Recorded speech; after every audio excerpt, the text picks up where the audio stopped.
Hey ladies, this is recap video from week 1. So this is for anyone that was not there, that maybe just want to hear a little bit of a recap. I don't know. I'll try to keep it shorter, obviously, than the hour-and-a-half long class. So it's not going to be the exact same every week that I post a recap.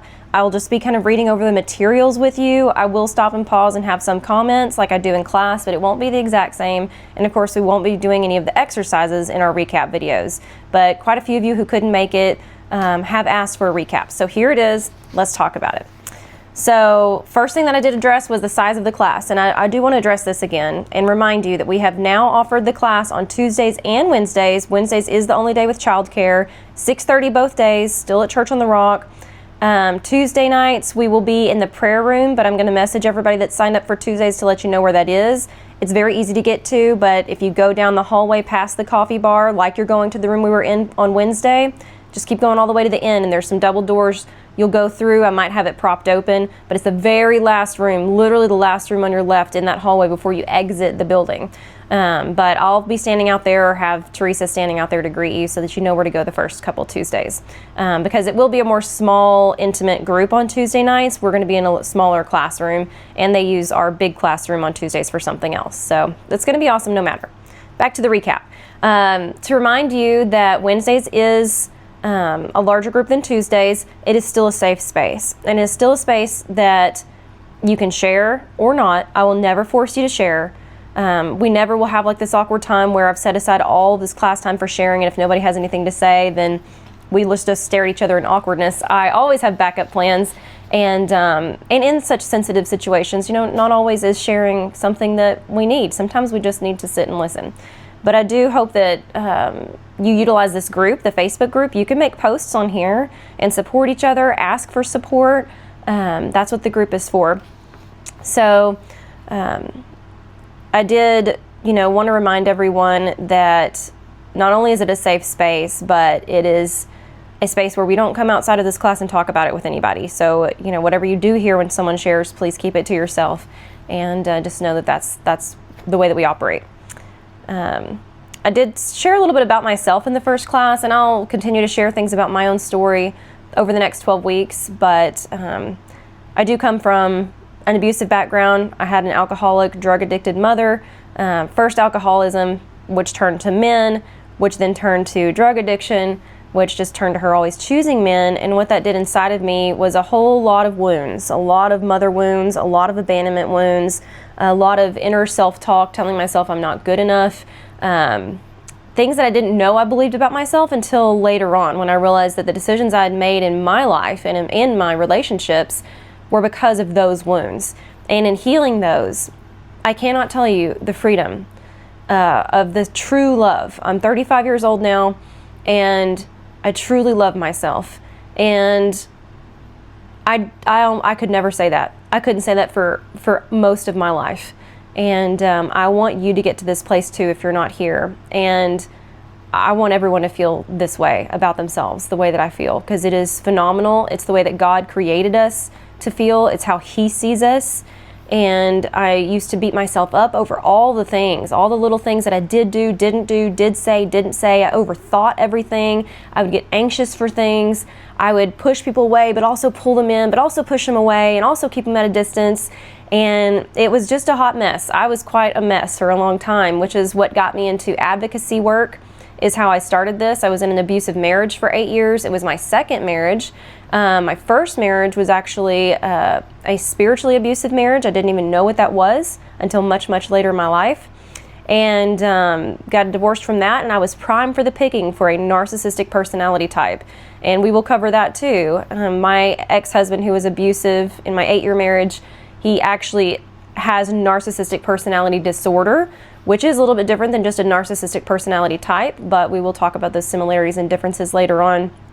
But what that type of relationship does to you is evil. It is evil.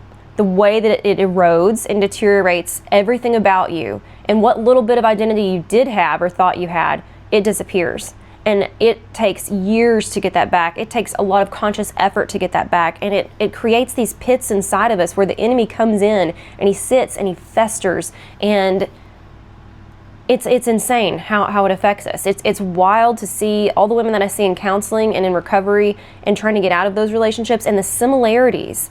Just, there is no other word for it but evil. It is a demonic presence in the side of that person, and someone that is a narcissistic personality person, that is their personality. They don't change that. And so that's something that we will cover, because a lot of the time what keeps us sticking around is that little glimmer of hope, that optimism that we have, that seeing the best in other people that we have. Because when we have been neglected or abused as children in some way, shape, or form, a lot of us end up being the biggest lovers on earth. We just have so much love to give, and we give it and we give it and we give it, because we hope that we will one day get it reciprocated to us, because it never was in the times that it should have been. And it's really interesting to watch, because the most broken people are some of the most caring, kind, and loving people I've ever met. And so that's a lot of strength that comes from the survivors of any type of emotional abuse, or abuse period, but especially the emotional and mental abuse survivors. And I will say also that if you had anything in your childhood that has caused any wounds inside of you, mother wounds, father wounds, wounds from siblings, wounds from being the scapegoat in the family — we'll talk about family roles and dynamics in this class too — you have a lot of endurance and you have a high tolerance. And so because of what I put up with and what I witnessed growing up, what my mother put up with, my tolerance was way too high for how I would let a man talk to me, for how I would let a man treat me, for how I would let a man not show up for me. But I would continue to show up, I would continue to forgive, I would continue to love. So if that's you, we have some things in common. It also showed up as an eating disorder for me. I have binge eating disorder. I've been in OA and in recovery. I've been sober for 6 years now. And I didn't know that what I had was an eating disorder, because I didn't throw up, but I would overeat, extremely over emotionally eat. I mean, eat enough for 12 people, and then I would hate myself so much. The self-loathing and the self-hate that I lived in for years. Oh my goodness, at the weapon the devil used against me. And I would starve myself then for a few days, and then I would eat and eat and eat, and then I would starve myself. And at any emotional turmoil in my life, I would eat, turn to food, hence being an addict of it. And I still struggle with food noise. I will always be in recovery from that. So if you have any kind of a past addiction problem, even if it's not food, I can relate to you in that too. I've gone through the 12-step program. It's wonderful. I think 12 steps everyone should do, even if they don't have an addiction, because it's just great. But I just want to speak into that some of you might feel like you just have a problem with food. I knew I had a problem with food. I knew, well, yeah, I eat when I'm sad. But I didn't realize really the depth of what that wound was. And I didn't realize the depth of how that had such a hold on me, and how the devil used it. And when I tell you about my testimony from this week of the spiritual attacks I've been under, that's one of the ones he's tried to use against me this week. It's been really interesting to see it rear its ugly head, because it's been a long time since I've had a problem with it. So I'm going to talk about that too in a later video. Maybe in person this week. I haven't decided. I just don't want to bogart the whole classroom with my own story. So but if any of that's relatable to you, you're in the right place. And I want to remind that God showed up for me in every single one of those times. Every single time that I was at the bottom of the barrel, that I really, when I was in my prayer closet in that 8-year marriage, and when there were so many days that I didn't know if I was going to die that day.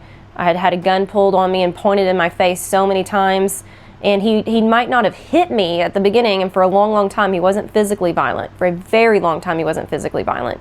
But the emotional destruction and the attacking of my character, even of my faith, and belittling of my feelings and my emotions, and making me feel crazy. I thought I was crazy. That's the devil. That is nothing but the devil. And we're going to combat that together. And if you've experienced that ever in your life, the lingering effects of it are real.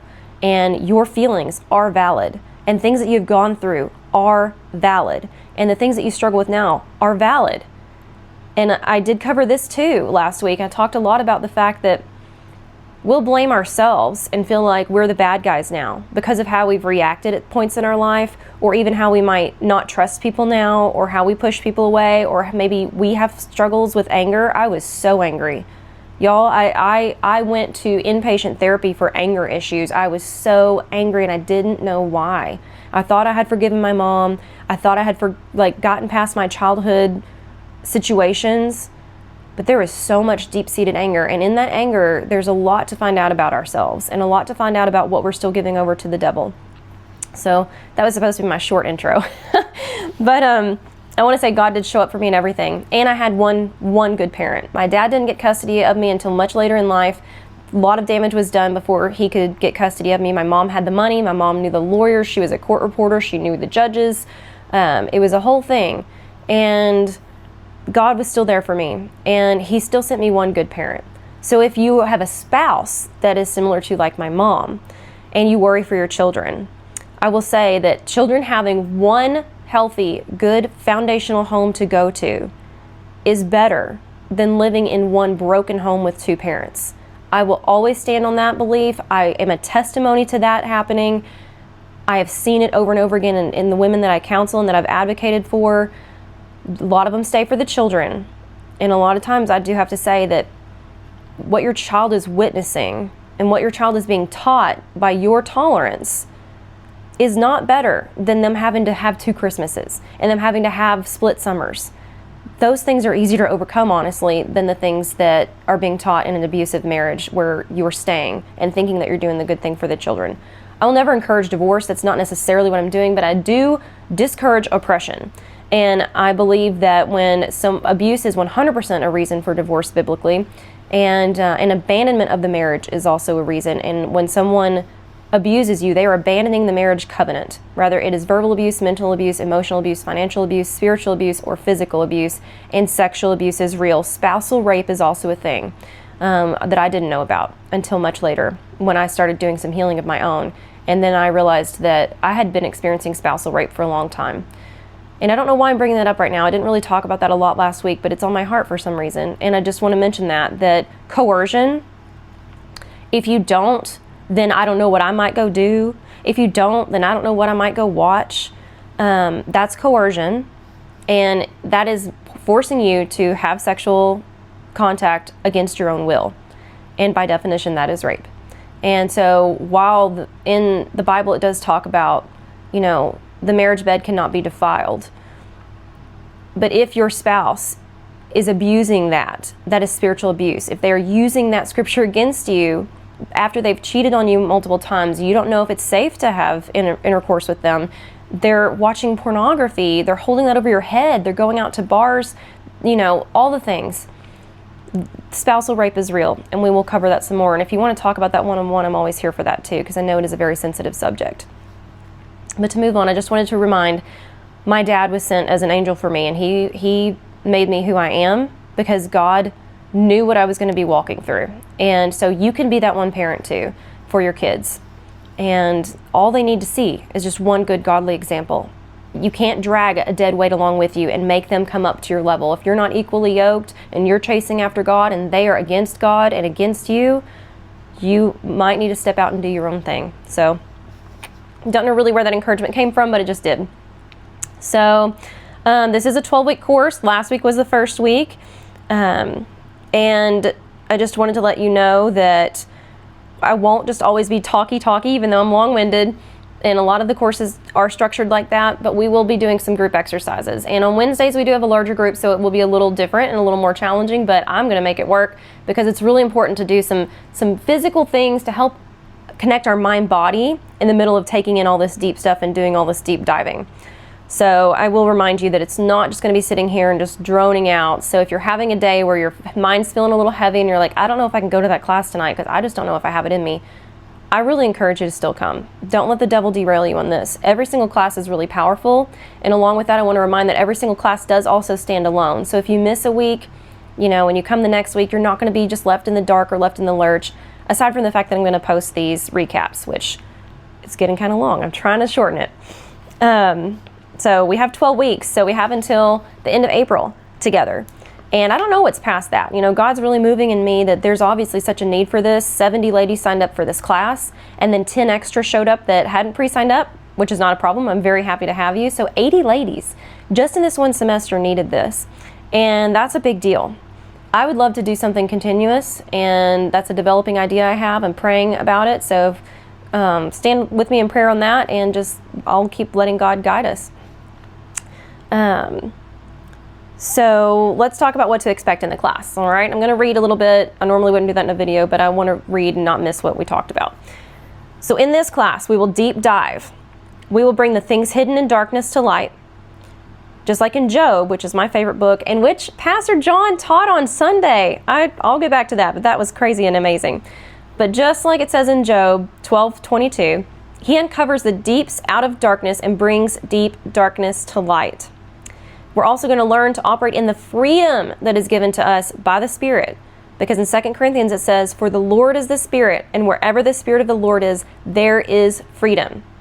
You will learn the tools to take your thoughts captive. How many of us are controlled by our thoughts? Sometimes it happens to me still. It really does. It's a thing. It is something to overcome. It is something to continuously work on. To not be a slave to your mind or emotions. We will heal wounds that perhaps you have not looked at in a long time, or wounds that you're not even aware of. Your self-worth will be restored. You will learn how to set boundaries, how to conquer depression, anxiety, fear, self-doubt, and so much more. Just like in 2 Corinthians, it also says, "We are pressed on every side by troubles, but we are not crushed. We are perplexed, but not driven to despair." You will gain clarity in areas where there has been confusion. We will remove any strongholds the enemy has placed in your mind, and we will do it all together. You're not alone in your struggles, girls. You're not alone. The turnout of this class is obviously a testimony to that. And you are strong and you are powerful. God the Almighty is here in this room. He's here in that classroom every single week. And He called you here for a reason. This decision is something that you'll look back on and thank yourself for. And in 2 Corinthians it says, He comforts us in all our troubles so that we can comfort others. When they are troubled, we will be able to give them the same comfort God has given us. And that's where I'm at right now, and that's where I'm taking you with me.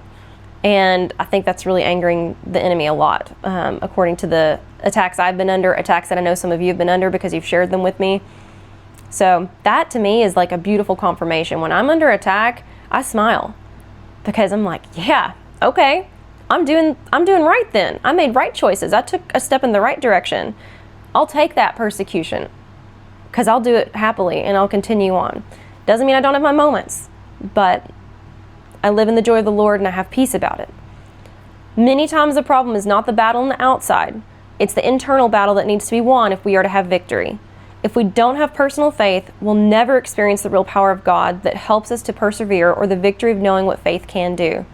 Our God is faithful in all our trouble, and true faith is not experienced until there is a battle to fight. So just like I said last week on Wednesday, put on your boxing gloves. We're ready to battle together. And if you're not in a place where you feel like you can fight, just show up and I'll fight for you. And so will the other ladies in class. So one of the things that I like to introduce at the beginning of all of my classes is the inner child concept. And I introduce that because it is so powerful and is so important. Almost every single struggle that we have actually stems from our childhood in some way, shape, form, or another. It is when our attachment styles are developed. It is when our self-acceptance or not is developed. It is when we are we see and we witness how to act, how to receive things. Children mirror a lot. And so whatever your childhood was like, whatever that family dynamic was like, and what role you played in that family, whether you were the golden child, like I said earlier, the scapegoat, it really matters. And it shapes who you are for the rest of your life. And that's not to say that any of those things, if they are affecting you negatively, can't be undone. But I just want to know that I have yet to meet someone that is really going through things and struggling with things because of their own fault. When women sit in front of me, it's not to say that everybody's a victim, because I don't really believe in victimhood. I believe in survivorhood, if that's a word. It's a word I just made up. But the devil loves for us to turn in on ourselves. And that is also the difference between us and a narcissist, by the way. A compassionate, genuine person who loves deep turns inward a lot of the time when things go awry. What's wrong with me? What did I do? I'm not good enough. I messed up. A narcissistic person turns outward and blames everyone but themselves. And so if you're with someone like that and you were a child that was taught that, it's exacerbating that issue. It's exacerbating those types of thoughts inside of you.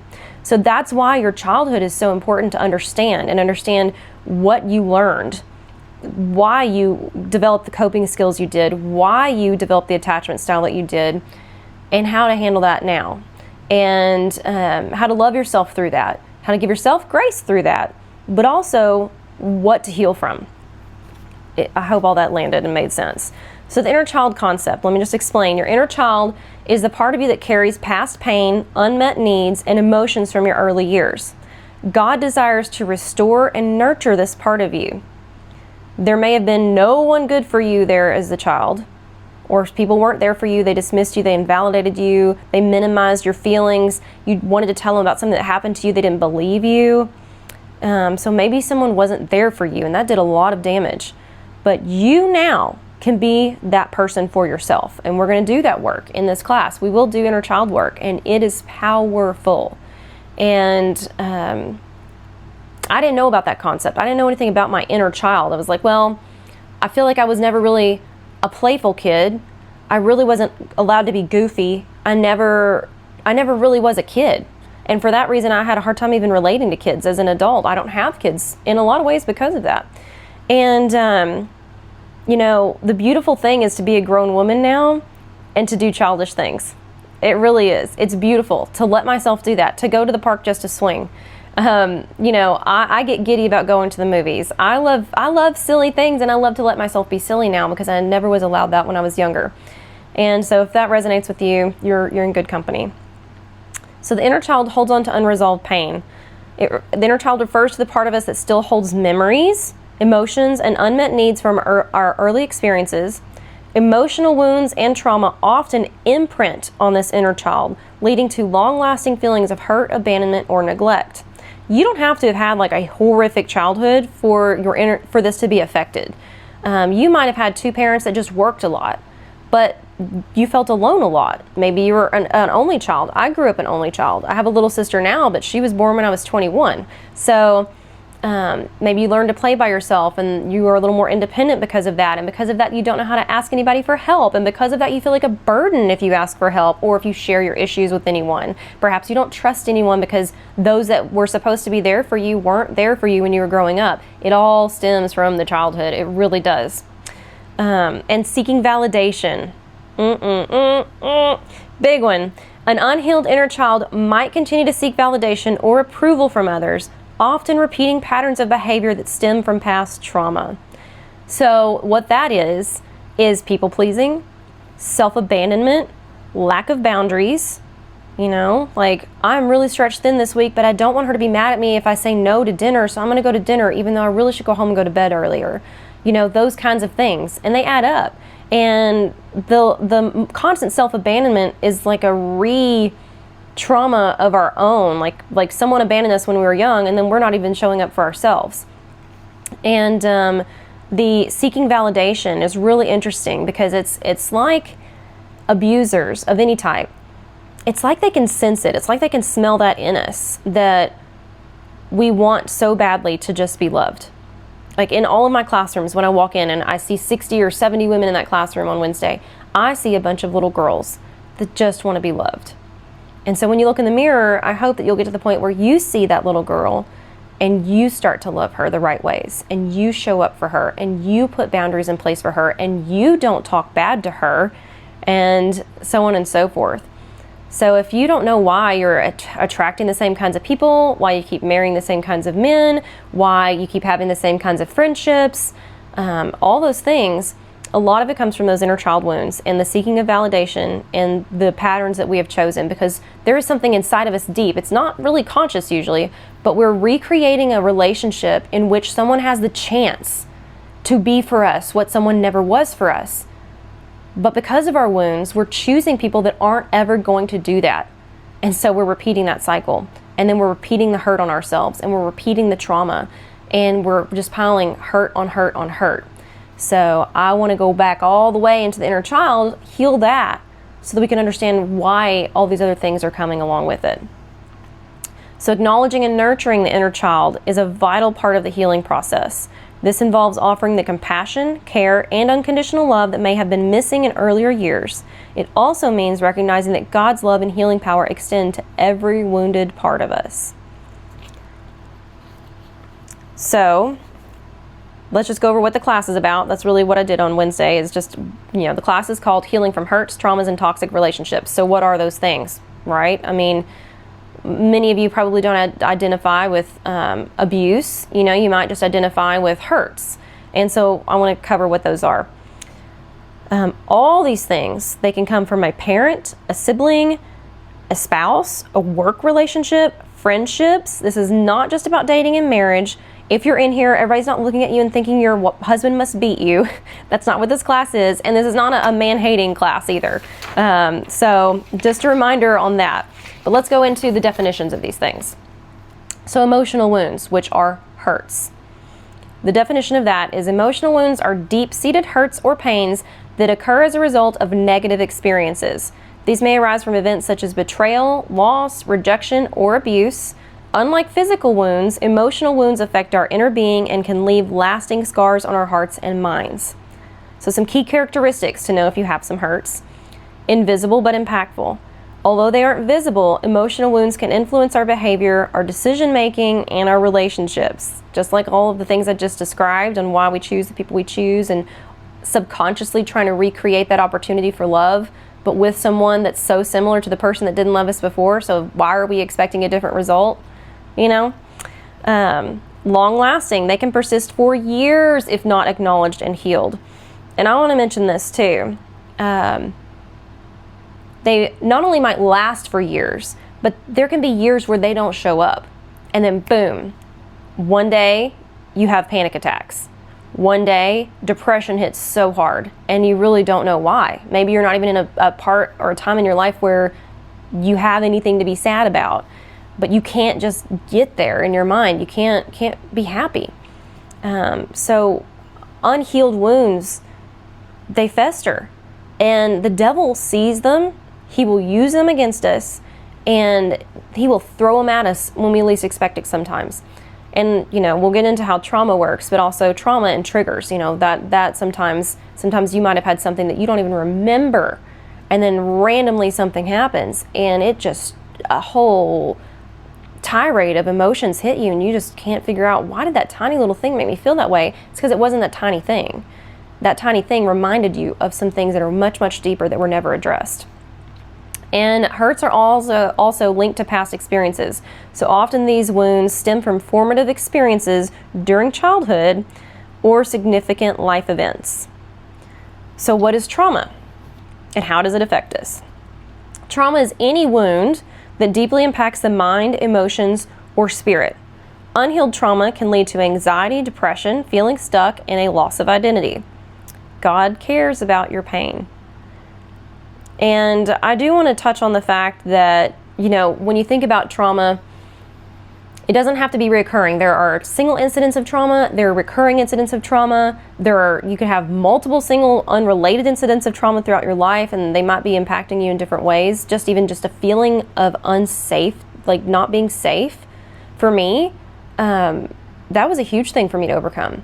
In my childhood, even before anything physical was happening, but there was a lot of fighting in the next room. I'd hear crashing, I would hear doors break, I would hear holes being punched in the wall. The cops were called all the time.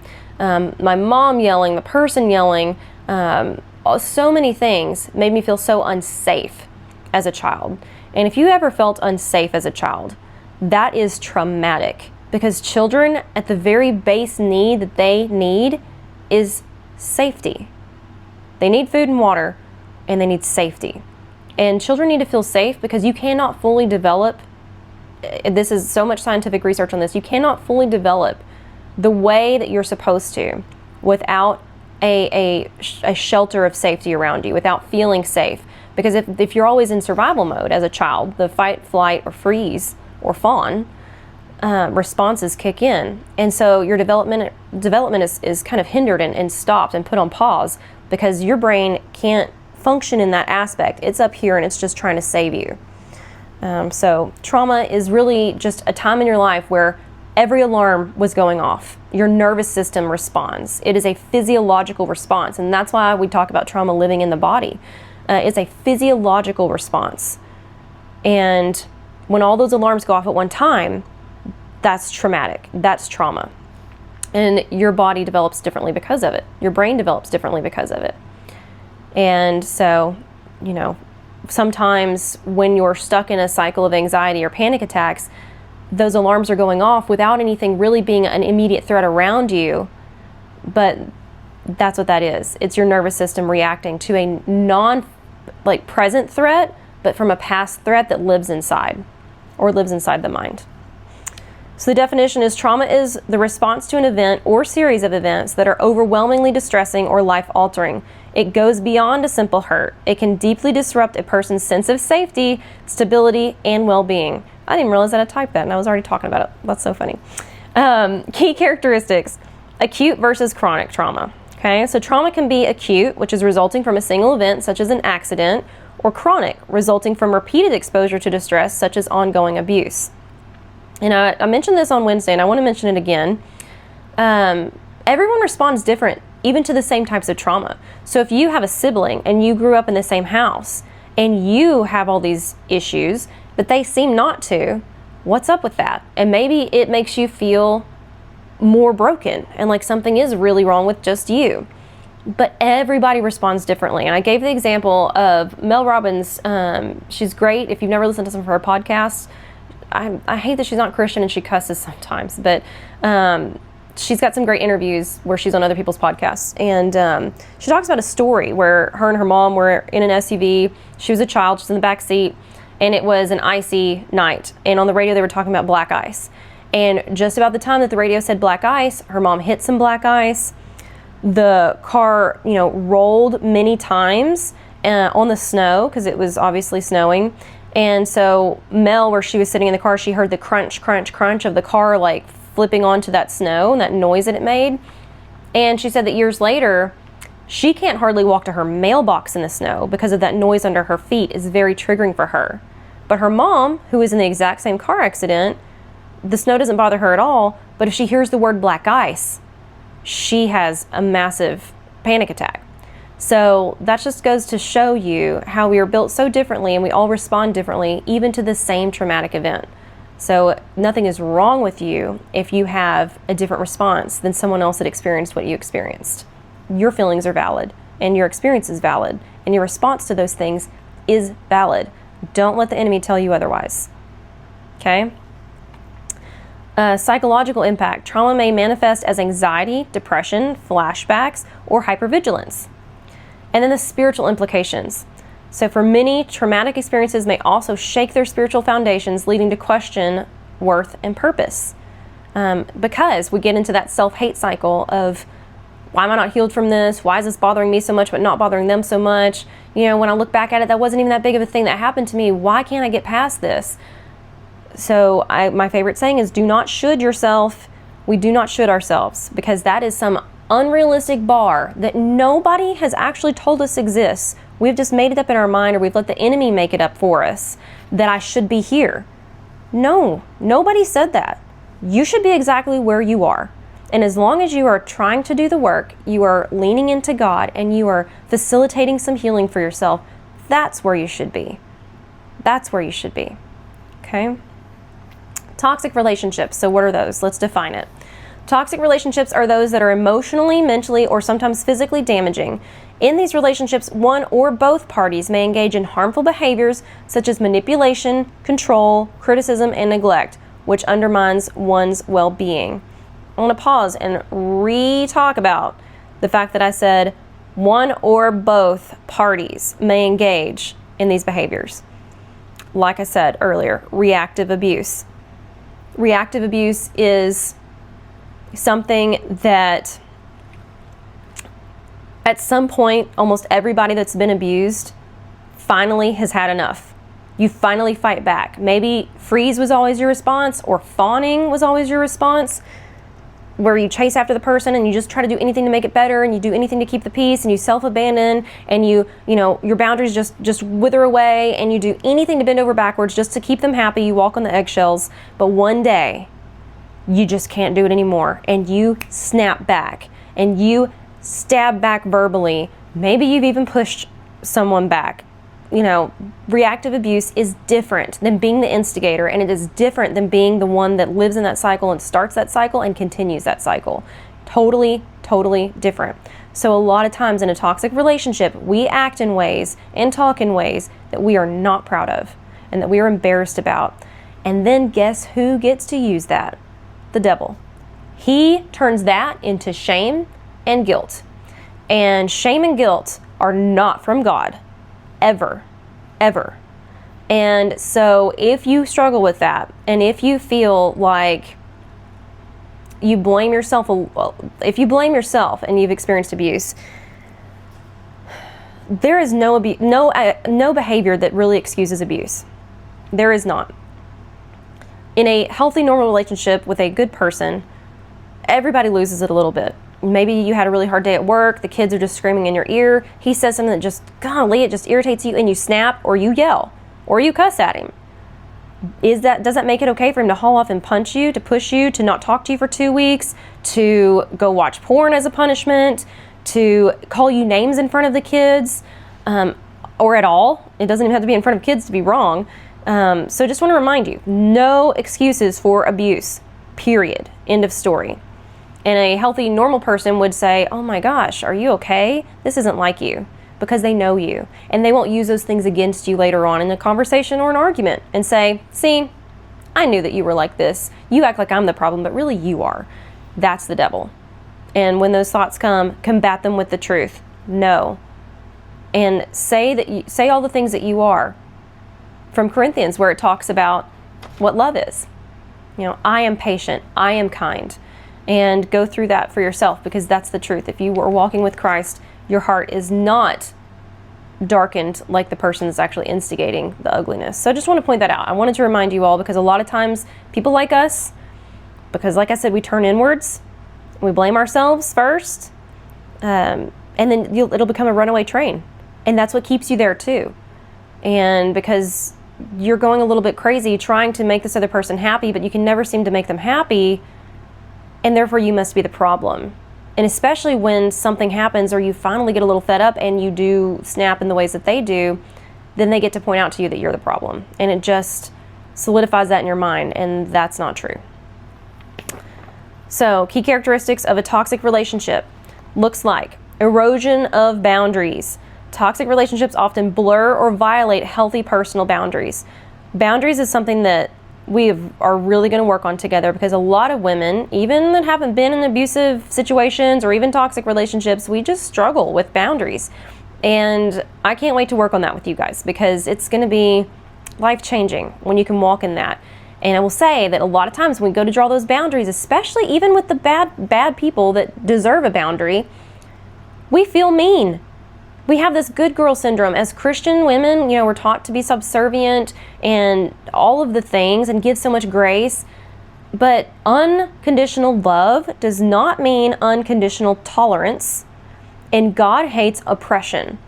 And you have to have boundaries. You have to have boundaries for yourself, for your own dignity.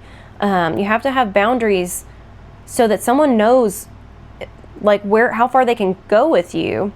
They're a good thing. They're not a mean thing. They're not a bad thing.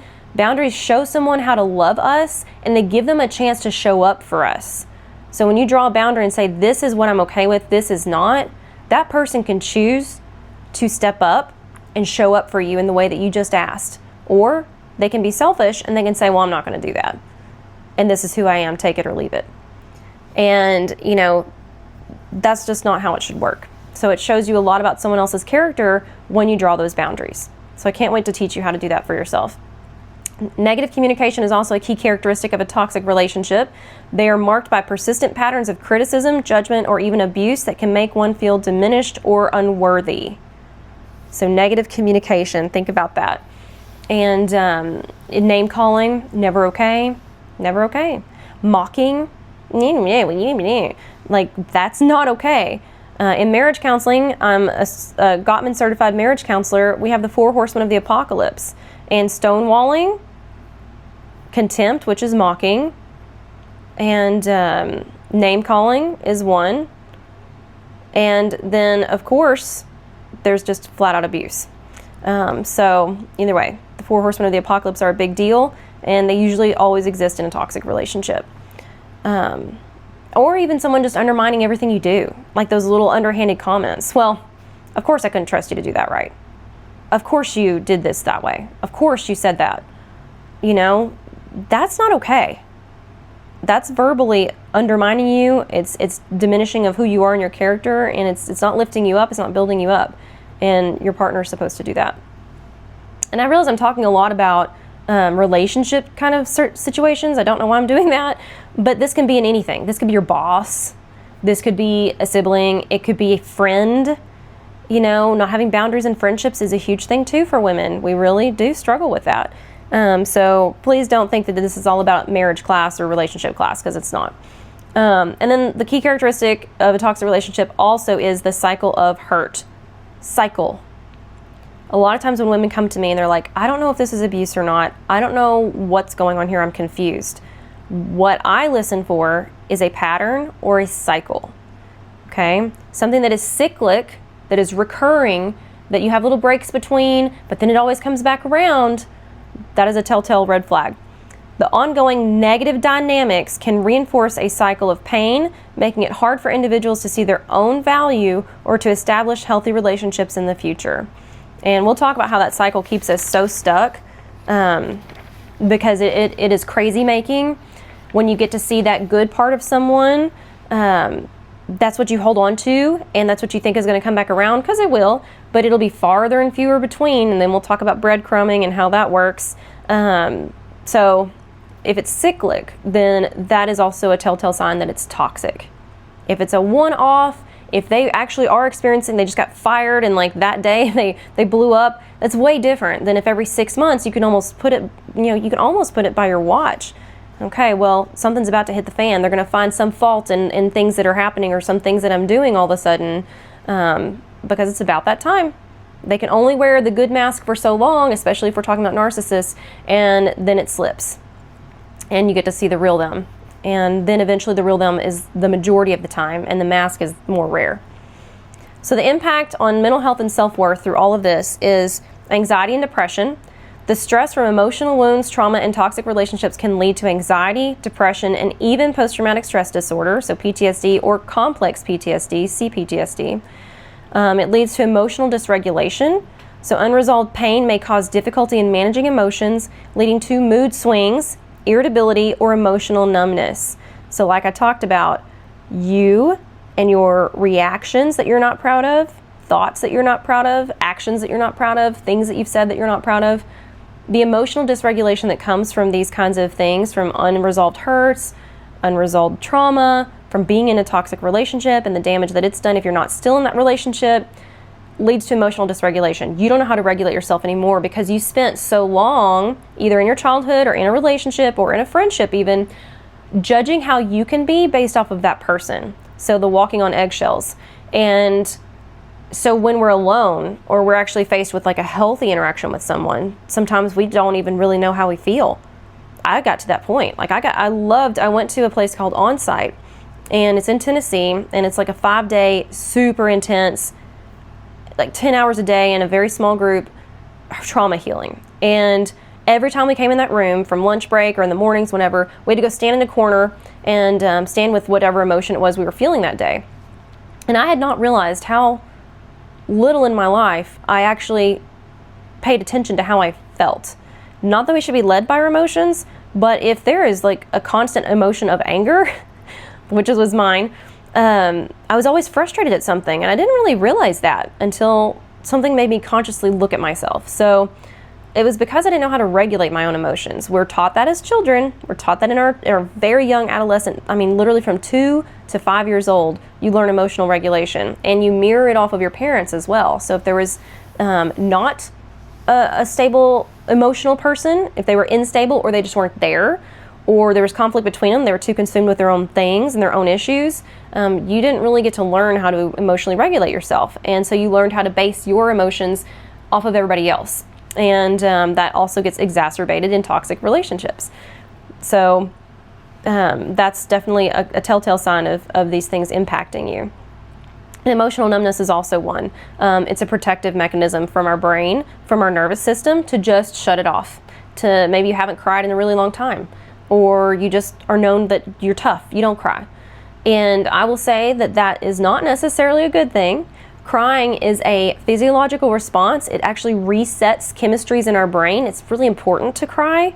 And I hope that if you struggle with that I honestly hope you learn to cry.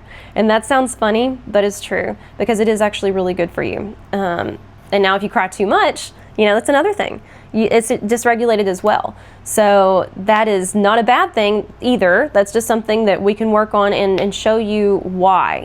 Maybe, and a lot of times that's just because it's just so overwhelming, all the things, that crying is the only thing that is the only way we can respond. But the emotional numbness and not trusting others is something that we will address too. So that leads me to trust issues. Repeated negative experiences can make it hard to trust others, which further isolates individuals and hampers recovery.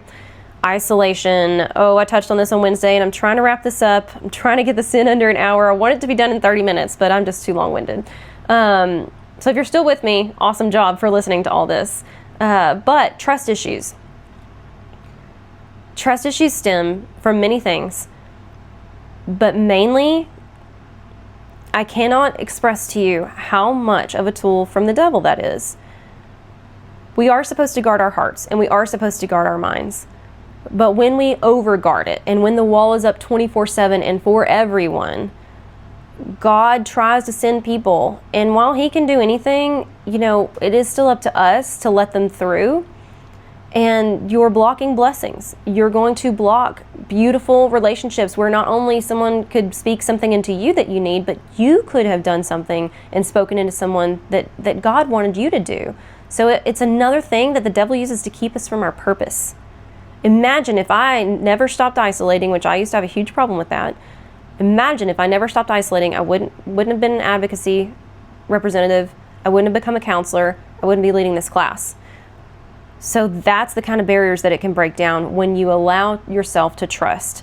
And you have to not believe the lies of the enemy, that everyone's out to get you, that everyone just abandons you, that everyone just ends up hurting you. That's not true. That's not true at all. You have to have the fortitude with God and the trust in him that he is the one removing the people from your life that are not going to be good for you, and that he will bring the people into your life that are good for you and that you are for. So it is a faith walk. And trusting in others really should translate into trusting God in a lot of ways. And that's not to condemn or criticize anyone that's struggling with this, but I just want you to think about it a little differently. I know it's a protective mechanism, but you're blocking out a lot of good. And I hope that you can change that a little bit and learn to trust. And learn to trust yourself too. Because a lot of times when we don't trust others, it's really because we're afraid of our own response to what they may or may not do to us. I don't know if I can handle someone else ghosting me. I don't know if I can handle another friendship where I heard about her talking behind my back. I'm just going to fall into depression for weeks and weeks, and I'm not going to be able to get out of it. You got to trust yourself. You have to trust God a little differently, and you have to know that he's going to give you the grace for the moment and the ability to get through the things, and he's going to grow you in those moments. You're ignoring and blocking so many opportunities for growth when you don't let anyone in. So I just wanted to speak that. And then also our self-worth. Negative self-perception, so the constant exposure to criticism or abuse can lead one to internalize harmful messages, resulting in low self-esteem and a diminished sense of self-worth. And I said this on Wednesday, and I'll say this many times, but whenever, I don't know what your self-talk is like, and I can't wait to have a class on this too. One of the things that we all have a morning routine, like you get up, I turn on my worship music, I do my face stuff, I brush my teeth. But the thing that a lot of us have in our morning routine that nobody talks about is the ripping apart of ourselves. Like, think about that. Do you look in the mirror and go, ugh? Do you look at your eye wrinkles? I'm talking to myself here. Do you look at your eye wrinkles and go, ugh? Do you get on the scale and go, ugh? Do you say horrible things to yourself when you mess up sometimes? Do you call yourself stupid? Do you call yourself, too much, too little? Do you tell yourself you're not enough? All those things. I want you to start thinking about saying them to the younger version of yourself. For me, I picture myself like 6 to 8 years old. And could I say to her the things that I tell myself about myself? And if you can't, then you're having too much negative self-talk. You're saying horrible things to yourself, and you're giving those things power. Talk to yourself like you would talk to a 6-year-old child. Give her all the love and compassion and grace that God gives her, that she deserves. You have that. You are that. So just remember that. Self-doubt. When our value is repeatedly questioned or dismissed, especially in formative years, we may struggle to believe in our abilities or to see ourselves as inherently loved and worthy. I can't tell you all the ladies that sit in front of me and ladies that have had in group and Zoom groups and whatnot throughout the years. And I look at them and I just can't even imagine the different people they would be if someone would have just told them when they were growing up that they could be and do anything. And if no one told you that then, I'm telling you that now, because I know also for a fact that it's never too late. And you can do and you can be anything. And you're going to have to be the person that tells yourself that if you were never told that. That's part of that restoration of that inner child and loving her. We're going to work on it together. And then also it can impact its barriers to growth. A compromised self-worth can prevent individuals from stepping into their full potential, hindering personal and spiritual growth. So when you have self-doubt, when you have self-hate, guess what? You're not going to take risks. You're not going to go out there and do the hard things because you don't believe you can, or you don't believe you can survive them if you fail. That is barriers to growth. And that's not going to be allowed anymore. We're going to combat that and we're going to take that over. No more. Growth is happening. It's happening every single time you come to class. It's happening if you don't come to class and watch this video. Yay for you. That's going to make the devil mad. He's going to come against you, but that's okay because we're going to prepare for that and we're going to war together against him. So let me conclude here. I'm almost done. In conclusion, emotional wounds, trauma, and toxic relationships deeply affect our mental health, our self-worth, and inner child. They can manifest as anxiety, depression, and a sense of inadequacy, creating barriers to experiencing the fullness of life in God's love. However, through awareness, compassionate self-care, and spiritual support, it is possible to begin healing these wounds. By recognizing the effects of these experiences and addressing them with care and intentionality, we pave the way for restoration, renewal, and a more profound understanding of our intrinsic worth as beloved children of God. So I just want to remind you, all of these things you're not alone in. All of these things are healable. All of these things are things that God is just sitting there. He's like in the wait. He's like right there if you can envision wherever you are in your house, and he's just like over there in the corner and he's just kind of like, I've been waiting. I've been waiting on you to work on this. I've been waiting to take you to new levels because you healed from this. I have been waiting to remove these things from you, but I've needed you to take the steps to do it. I need you to want to do it enough to show up, to do the work, to do the deep dive, to not be afraid of where I'm going to take you afterwards. God is there. He's here.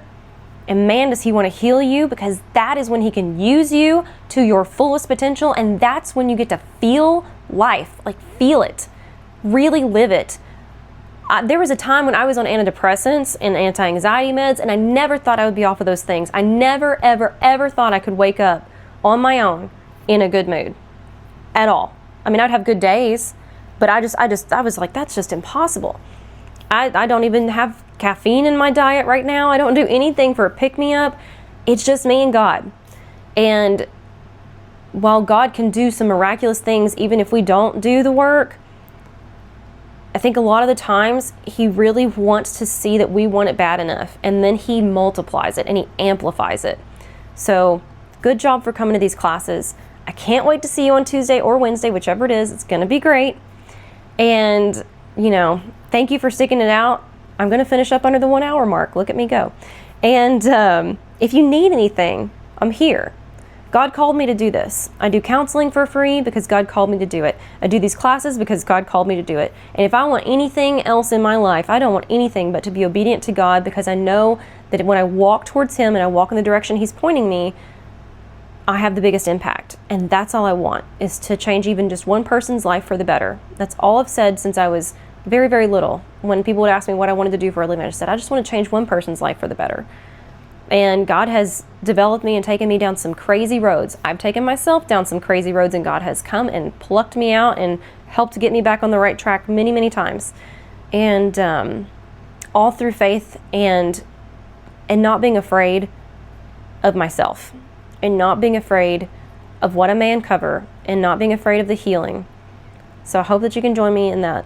And I can't wait to see you this week. It's going to be really good. Have a great day, ladies. Happy Monday.